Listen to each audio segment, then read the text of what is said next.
Hello everyone, welcome back to my new other vlog. कैसे हो आप सभी? आई होप आप बिल्कुल अच्छे होंगे और स्वस्थ होंगे। आज अष्टमी है, आप सभी को हैप्पी अष्टमी, नवमी की भी ढेर सारी शुभकामनाएं आप सभी को। आज हमने अपने घर में कन्या पूजन रखवाया हुआ है और जो माता दुर्गा के 9 रूपों की पूजा की जाती है आज और कल के दिन भी की जाती है, क्योंकि जो ये पीछे 7 दिन मंदिरों में, कई लोग अपने घरों में भी करते हैं, हवन किया जाता है। और इस हवन के ख़त्म होने के बाद जो ये अष्टमी और नवमी है, इन 2 दिनों में कन्याओं का पूजन किया जाता है। लोग घरों में कन्याओं का पूजन इसलिए करते हैं, अपने घर की सुख शांति समृद्धि और अपने मन की शांति के लिए ये करते हैं। इसीलिए आज हमने भी आज कन्याओं का, कुमारियों का पूजन रखवाया हुआ है अपने घर में। और आज मैं बिल्कुल सुबह ही मैं आज उठ गई थी और मैं अभी अपना सारा काम करके फ्री हो चुकी हूँ। और अभी मैं आपको टाइम बताती हूँ कितना हुआ है। यहाँ देखिए, अभी टाइम हो गया है 7:30, 7:30 बज चुके हैं सुबह के। और मैं अपना सारा काम टोटल काम करके फ्री हो चुकी हूँ। बस अब देरी है, छोटी छोटी कन्याओं का आने का हम वेट कर रहे हैं कि वो कब आएंगी। 8 बजे तक हमने बुला दिया है उन्हें, पर वो अभी नहीं आई है।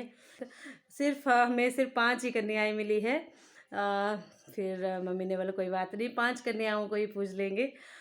यहाँ देखिए, मैं खाना बना के फ्री हो चुकी हूँ। आज मैंने खाना नीचे ही रखा है, सेल्फ के ऊपर नहीं रखा है, क्योंकि अभी कन्याएं आएंगी तो सर्व करने के लिए फटाफट हो जाएगा।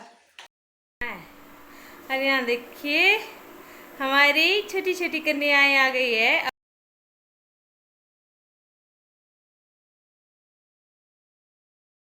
नवरात्रे 9 दिनों तक चलते हैं।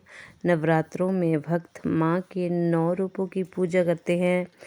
अष्टमी और नवमी के दिन कुछ खास माने जाते हैं, क्योंकि जो पिछले इससे पहले 7 दिन जो होते हैं उसमें मंदिरों में हवन रखवाए जाते हैं, किए जाते हैं।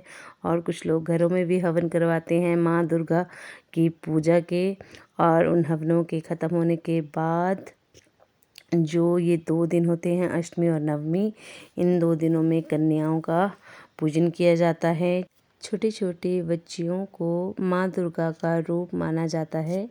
इसी कारण से ऐसी मान्यता रखी गई है कि इन कन्याओं की सच्चे मन से पूजा करने से सारी मनोकामनाएं पूरी होती है। क्योंकि फ्रेंड्स, हाँ, कोई रीति या परंपरा ऐसे ही शुरू नहीं होती है। इसलिए मैं आपके साथ एक छोटी सी स्टोरी शेयर करूँगी कि मुझे पता है आप लोगों को भी कन्या पूजन के पीछे की जो कथा है माँ वैष्णो की, आप सभी को मालूम होगी। फिर भी मैं आपके साथ थोड़ा बहुत शेयर करूँगी। जम्मू कश्मीर माँ वैष्णो का निवास स्थान है।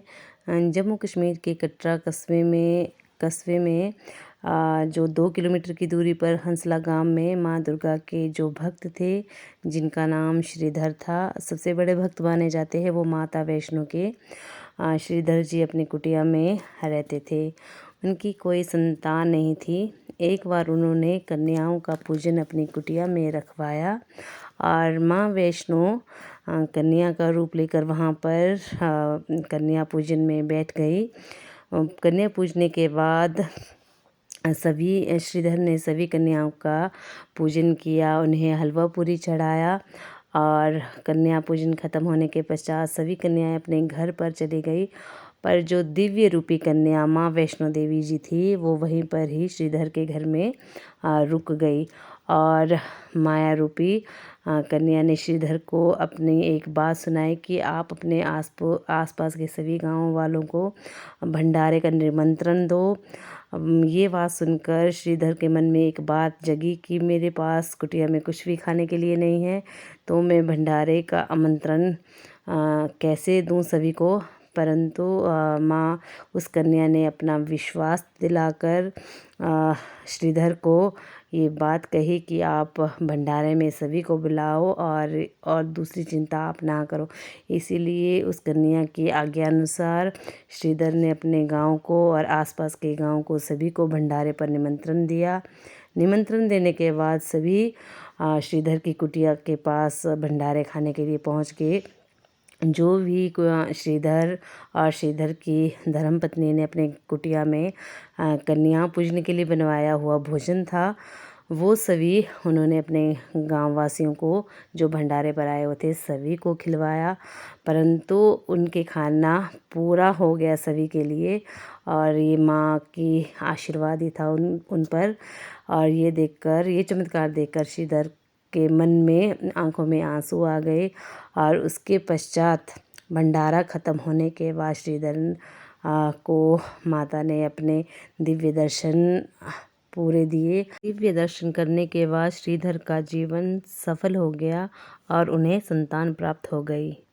भंडारा ख़त्म होने के पश्चात श्रीधर की संतान हुई, और तभी से लेकर ये कन्या पूजन की जो परंपरा है तभी से लेकर चलती आ रही है। बस फ्रेंड्स, मुझे इतना ही मालूम है, और मुझे पता है आप सभी को भी मालूम होगा थोड़ा बहुत। और यहाँ पर एक हमारी कन्या अपने घर जा रही थी और उसका खाना हो चुका था, और फिर मैं वापस ले गई उसको उसके हाथ धुलाने के लिए।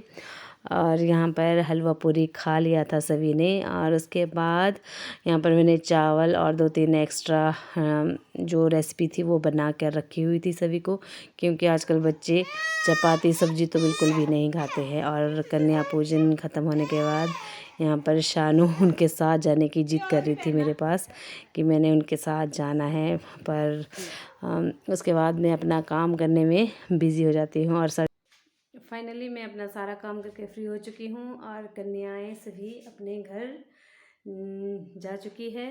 और मेरे पास अपना किचन काफ़ी ज़्यादा समेटने को भी था और पूरा सफाई करने को भी था।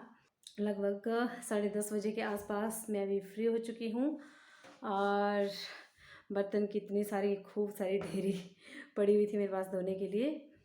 तो यहाँ देखिए, थोड़े बर्तन मैंने यहाँ पर लगा भी दिए हैं, और थोड़े से यहाँ देखिए, थोड़े से मैंने यहाँ पर रखे हैं। जो एक्स्ट्रा बर्तन थे वो मैंने नीचे रख दिए हैं धो के। अच्छी तरह से सूखने के बाद मैंने लगा दूँगी अलमारी में बाहर, क्योंकि यहाँ पर हम उतने ही बर्तन अवेलेबल रखते हैं जितना हम यूज़ कर सकते हैं उतना ही, और बाहर हमारी अलग से इसके लिए अलमीरा है।